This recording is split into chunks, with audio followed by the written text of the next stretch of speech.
Hello friends, मैं वैशाली स्वागत करती हूँ आप सभी का आपके अपने प्लेटफॉर्म एग्जाम जंक्शन पे। तो हम आ चुके हैं पेपर 2 की हिंदी। यहाँ पे जो है आपको पेपर 1 आपने पेपर 2 दोनों ही आपने दिया हुआ है। तो हम यहाँ पे पेपर 2 की जो हिंदी आई है इसको देखने वाले हैं और आप लोग कमेंट बॉक्स में ये बताएंगे कि आखिर आपके कितने नंबर बन रहे हैं हिंदी में। तो फटाफट से सभी लोग यहाँ पर मिलाएंगे भी और साथ में यहाँ पर कमेंट बॉक्स में बताएंगे भी कि आखिर आपके कितने नंबर यहाँ पर आ रहे हैं। इससे पहले हम एसएसटी की और हम सीडीपी की जो है एनालिसिस कर चुके हैं। यहाँ पर आंसर की आपके जो आंसर होने चाहिए वो आपको बता चुके हैं। अब आज हम करने वाले हैं हिंदी के, तो फटाफट से चलिए देखते हैं। तो सबसे पहला जो गद्यांश आया था हमारा लैंग्वेज 1 में हिंदी में, तो ये क्या आया था कि निम्नलिखित गद्यांश को पढ़ें और यहाँ पर जो पूछे गए प्रश्न है उनका आंसर देना था। जाहिर सी बात है। अब यहाँ पर आपका गद्यांश आया क्या था?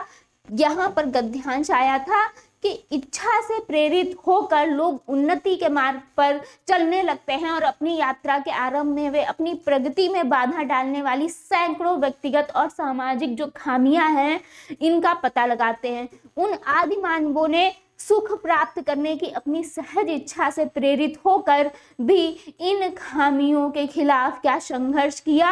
हालांकि प्रगति प्राप्त करने के लिए कोई व्यवस्थित तरीका उपलब्ध न होने के कारण वे बहुत क्या थे, कमजोर थे। मानव अस्तित्व त्रिपक्षीय है। कैसा कैसा? यहाँ पर त्रिपक्षीय क्या है? 3 पक्ष, भौतिक, मानसिक और आध्यात्मिक। अपनी यात्रा के प्रारंभिक चरण में यहाँ पर सुदूर अतीत के अंधेरे युग में मानव ने अकेले भौतिक और मानसिक क्षेत्रों में यहाँ पर प्रगति की।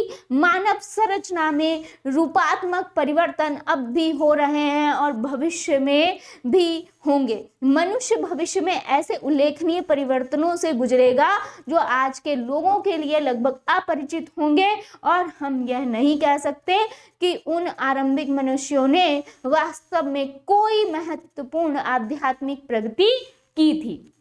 हालांकि उन्होंने जो भी उन्नति की वह किसी भी तरह से महत्वहीन नहीं थी। तो ये आपका क्या था? गद्यांश था। अब हम चलते हैं कि आखिर इसमें आपसे क्वेश्चन आंसर क्या पूछे थे। अब देखिए यहाँ पे ये गद्यांश था, लेकिन यहाँ पर आपसे पूछा क्या गया कि विशेषण और विशेष्य का यहाँ पर कौन सा उदाहरण नहीं है। भाई क्वेश्चन क्या पूछा गया कि विशेषण और विशेष्य का कौन सा उदाहरण यहाँ पर नहीं है, आपसे ये पूछा गया था। तो इसका आंसर क्या होगा यहाँ पर? तो जो यहाँ पर आंसर है विशेषण विशेष्य का उदाहरण नहीं है। अब ये व्याकरण का आ गया एक तरीके से, तो यहाँ पर आंसर था मानव अस्तित्व। देन यहाँ पर उल्लेखनीय परिवर्तन से क्या तात्पर्य है? तो उल्लेखनीय परिवर्तन यानी कि महत्वपूर्ण परिवर्तन आपका राइट आंसर था इसके अंतर्गत। देन यहाँ पे मानव के कौन से 3 पक्ष हैं? तो अभी अभी आपने पढ़ा भाई 3 पक्ष कौन से हैं अस्तित्व में? भौतिक, मानसिक और आध्यात्मिक। तो आपका राइट आंसर थर्ड होगा। आगे चलते हैं भाई, आगे चलते हैं। यहाँ पर नेक्स्ट क्या कहा गया है देखिए फटाफट से। उन्नति प्राप्त करने के लिए आवश्यक है कि मनुष्य क्या यहाँ पर अपनी कमियों को जान ले। यहाँ पर आपका राइट आंसर क्या होगा? आपका राइट आंसर भाई उन्नति प्राप्त करने के लिए क्या आवश्यक है? देखो इन्होंने लिखा भी था, है ना, कि अगर यहाँ पर उन्नति प्राप्त करनी है यानी यहाँ पर क्या जान ले, अपनी जो कमियां हैं, अपनी जो खामियां हैं उनको जान ले। यानी यहाँ पर क्या कहा गया है? देखिए यहाँ पर भौतिक प्रगति की है, ये तो आपने देखिए ये त्रिपक्ष वाला आंसर आ गया आपका। देन यहाँ पर क्या कहा गया कि मानव संरचना में रूपांतरक परिवर्तन और भविष्य में भी होंगे। और अगर यहाँ पे वास्तव में कोई महत्वपूर्ण आध्यात्मिक प्रगति की थी हम यह नहीं कह सकते। तो ये तो इनका हो गया ये ऊपर वाला। अब यहाँ पर बात कही गई थी कि अपनी सहज इच्छा से प्रेरित होकर उन खामी जो है उनके खिलाफ क्या संघर्ष किया, हालांकि प्रगति प्राप्त करने के लिए कोई व्यवस्थित तरीका यहाँ पर उपलब्ध ना होने के कारण वे क्या थे, बहुत कमजोर थे। यहाँ पर बात की गई है यहाँ पर किसकी, यहाँ पर सैकड़ों व्यक्तिगत सामाजिक खामियों का पता लगाने की, है ना। तो यहाँ पे क्या होगा कि अपनी कमियों को जानने की, यानी आंसर क्या होगा, जो अपनी कमियां हैं अगर आपको उन्नति करनी है तो सबसे पहले उनको क्या जानने की आवश्यकता है। यहाँ पर आपका फर्स्ट आंसर सही होगा।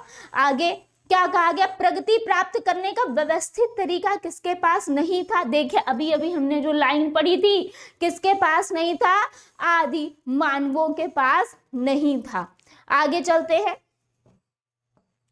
नेक्स्ट क्या कहा गया, नेक्स्ट क्वेश्चन क्या कह रहा है कि गद्यांश के आधार पर कहा जा सकता है कि जो परिवर्तन है क्या वो तीव्र गति से होते हैं, जो परिवर्तन है वो क्या है, तीव्र गति से होते हैं, ये कहा जा सकता है।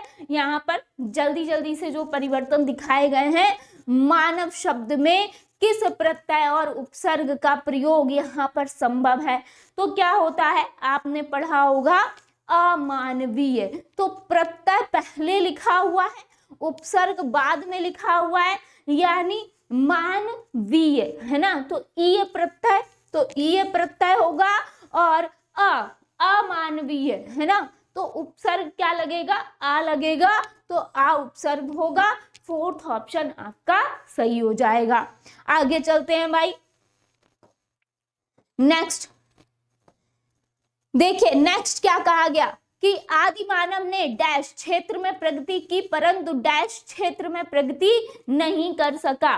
तो यहाँ पर आदि मानवों ने भौतिक क्षेत्र में प्रगति की परंतु आध्यात्मिक क्षेत्र में भाई ये प्रगति नहीं कर सके। अगर आपने पैरा अच्छे से पढ़ा तो समझ जाएंगे, एकदम आंसर देखते ही आप लगा सकते हैं कि यहाँ पे आंसर क्या होगा। आध्यात्म शब्द में इक प्रत्यय लगाने पर क्या शब्द बनेगा, आप देखिए इक प्रत्यय अगर आप लगाएंगे तो इसमें भी आया हुआ है, ये जो आपका पैरा है इसमें भी आया हुआ है भाई, ये शब्द क्या होगा, आध्यात्मिक, क्या होगा, आध्यात्मिक। क्लियर, आगे चलते हैं, नेक्स्ट देखिए यहाँ पर कविता दी गई है और इसके अनुसार आपको आंसर लगाना था।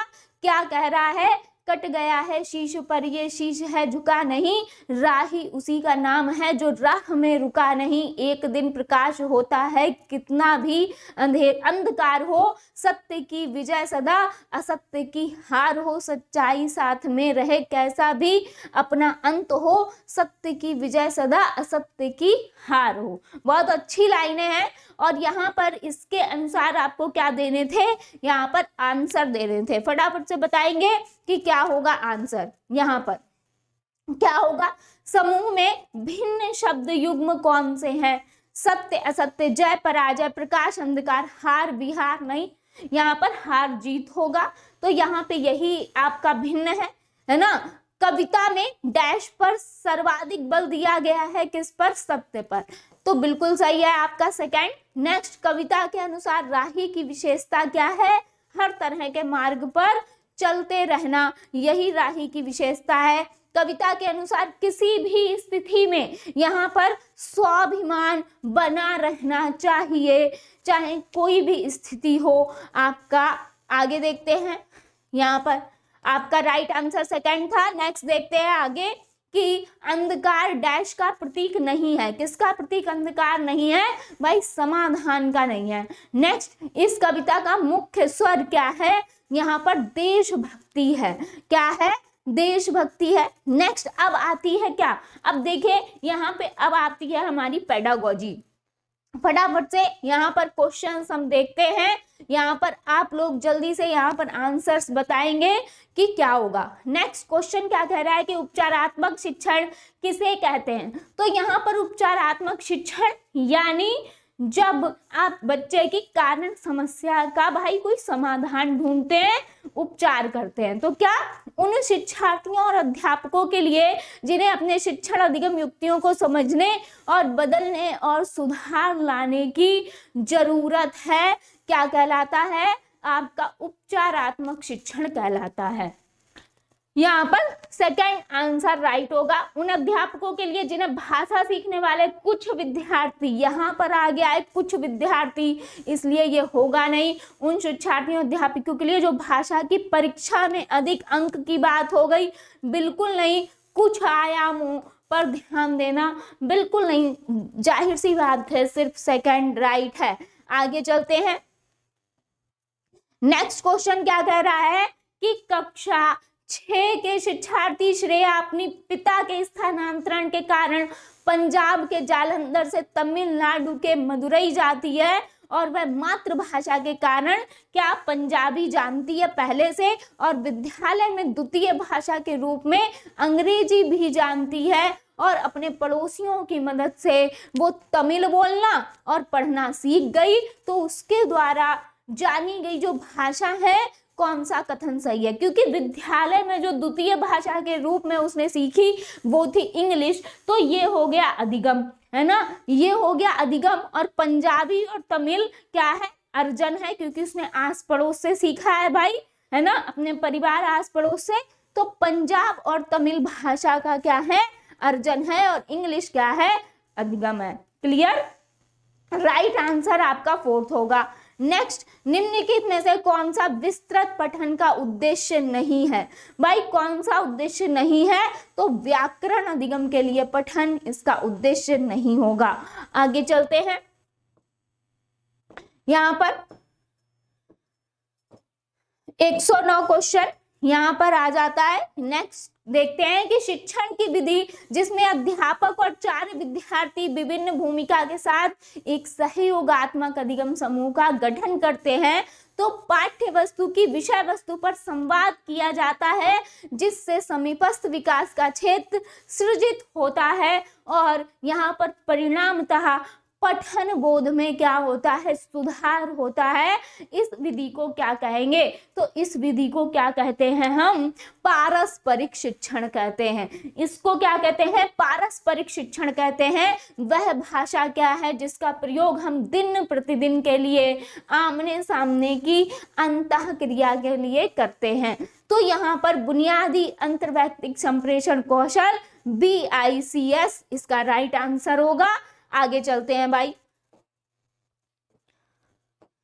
आप लोग कमेंट बॉक्स में बताएंगे कि राइट आंसर यहाँ पर क्या होगा। नेक्स्ट, एक शिक्षार्थी किसी विशिष्ट जानकारी प्राप्त करने के लिए समाचार पत्र से समाचार पढ़ती है, इस पठन को क्या कहेंगे? भाई बार बार आपको बताया है, जहां पर भी सूचना पढ़ने की, समाचार पढ़ने की बात हो, समाचार पत्र अगर वो पढ़ रही है सूचना के लिए, किसी विशिष्ट जानकारी के लिए, तो क्या होगा? बारीकी से पठन होगा। आपका राइट आंसर सेकंड होगा। नेक्स्ट, मिडिल स्तर पर अध्यापन करने वाली अध्यापक एक पाठ्य सामग्री छोटी कहानी पठन के लिए देती है और कहती है कि सत्ता एवं न्याय के दृष्टिकोण से इस पाठ्य सामग्री के अर्थ व विचारों पर क्या चर्चा करो। तो अध्यापक अपने शिक्षार्थियों में किसका विकास करने की यहाँ पर चेष्टा कर रही है? तो यहाँ पर क्या होगा? समालोचनात्मक भाषा विकास। यहाँ पर क्या होगा? समालोचनात्मक भाषा का विकास। आगे चलते हैं भाई। नेक्स्ट 113 क्वेश्चन यहाँ पर क्या कह रहा है कि व्याकरण के शिक्षण में प्रक्रियात्मक ज्ञान क्या है? तो भाई प्रक्रियात्मक ज्ञान यहाँ पर व्याकरणिक तत्वों के नियमों को जानना है। आपका राइट आंसर नियमों को जानने की बात हुई है, राइट आंसर सेकंड होगा। आगे चलते हैं।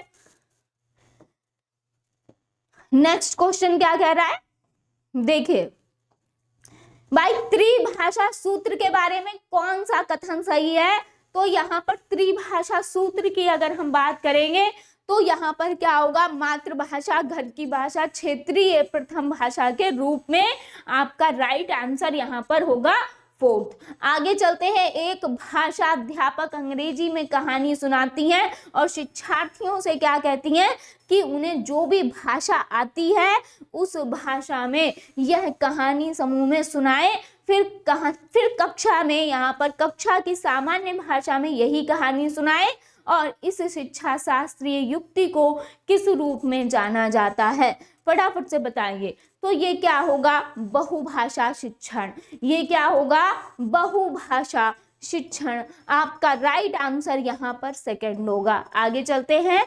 नेक्स्ट क्वेश्चन क्या कह रहा है कि यहाँ पर कोझिकोडी के एक विशेष समुदाय में बोली जा रही क्या, मलयालम। इसी स्थान में दूसरे के द्वारा बोली जा रही मलयालम से थोड़ी सी डिफरेंट है।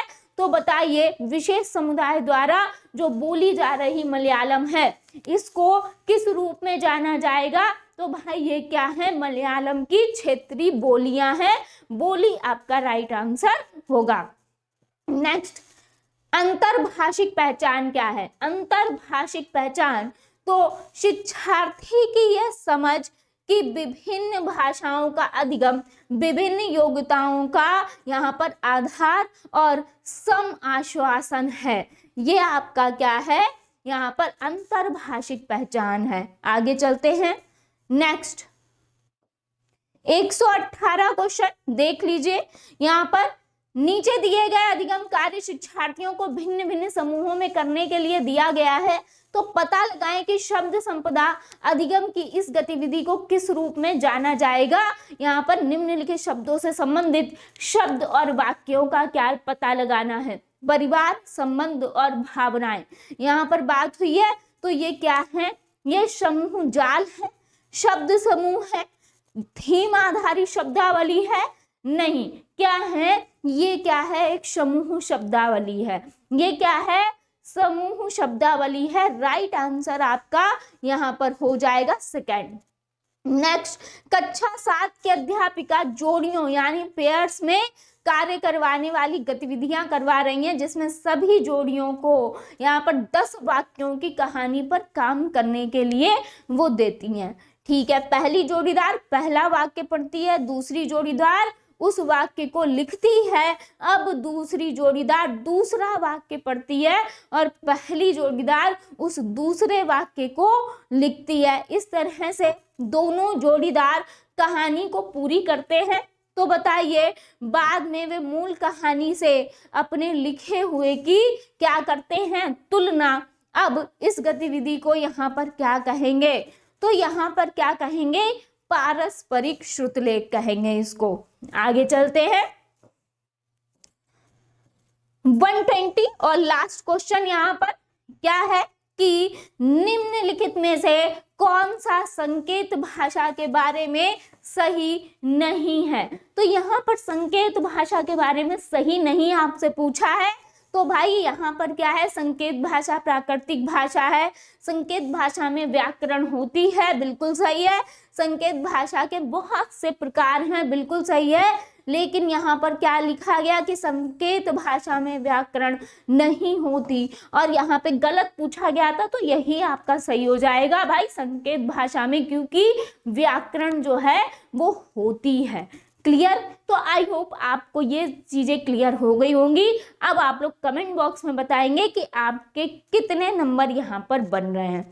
मिलते हैं नेक्स्ट सेशन में। थैंक यू सो मच जुड़ने के लिए सभी को।